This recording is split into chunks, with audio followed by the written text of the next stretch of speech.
എത്ര പേരുണ്ടായിരുന്നിട്ട് ആ സമയത്ത്? 14ഓളം പേരുണ്ടായിരുന്നു ഇതിനകത്ത്. റൈഡ് ഓണായി പ്രവർത്തിച്ചുകൊണ്ടിരിക്കുന്ന സമയത്താണ് ഇത് വീഴുന്നത്.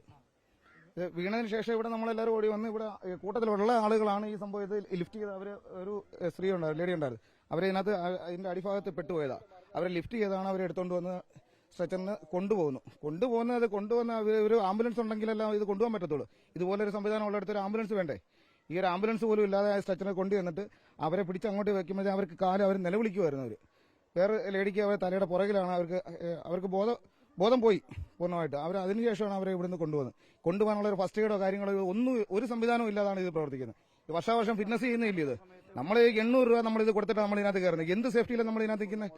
ഈ രീതിയിലാണെന്നുണ്ടെങ്കിൽ മുന്നോട്ട് പോകാൻ പറ്റത്തില്ല. പ്രധാനപ്പെട്ട കാരണം എന്ന് പറഞ്ഞാൽ ഇതിന്റെ ഫിറ്റ്നസ് കൊടുക്കുന്ന അതോറിറ്റിയുടെ കംപ്ലൈന്റ് ആണ്.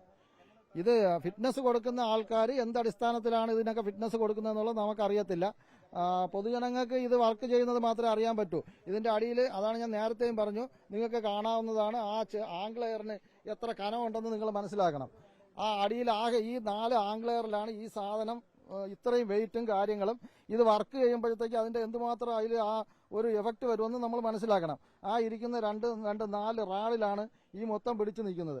അതാണ് ഇതിന്റെ ഏറ്റവും വലിയ പരാജയം എന്ന് പറഞ്ഞാൽ. ഈ സാധനം ഉണ്ടാക്കിയ കമ്പനിയും ഇതിന് അനുവാദം കൊടുത്ത സർക്കാർ അതോറിറ്റിയാണ് ഇത് ഏറ്റവും കൂടുതൽ ഇതിൽ ശിക്ഷ അറിയിക്കേണ്ടത്.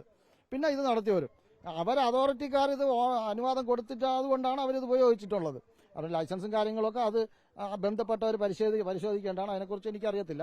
എന്തായാലും വിനീത, നിലവിൽ നമുക്ക് അവസാനമായി ലഭിക്കുന്ന വിവരമനുസരിച്ച് ഈ പാർക്കിന്റെ പ്രവർത്തനം താൽക്കാലികമായി നിർത്തിയിട്ടുണ്ട് എന്നുള്ളതാണ്. ഇനി പോലീസിന്റെ അനുമതി ലഭിക്കുന്നതുവരെ പാർക്ക് പ്രവർത്തിക്കാൻ പാടില്ല എന്നുള്ള നോട്ടീസ് നൽകിയിട്ടുണ്ട് എന്നുള്ളതാണ് നമുക്ക് അറിയാൻ കഴിയുന്നത്.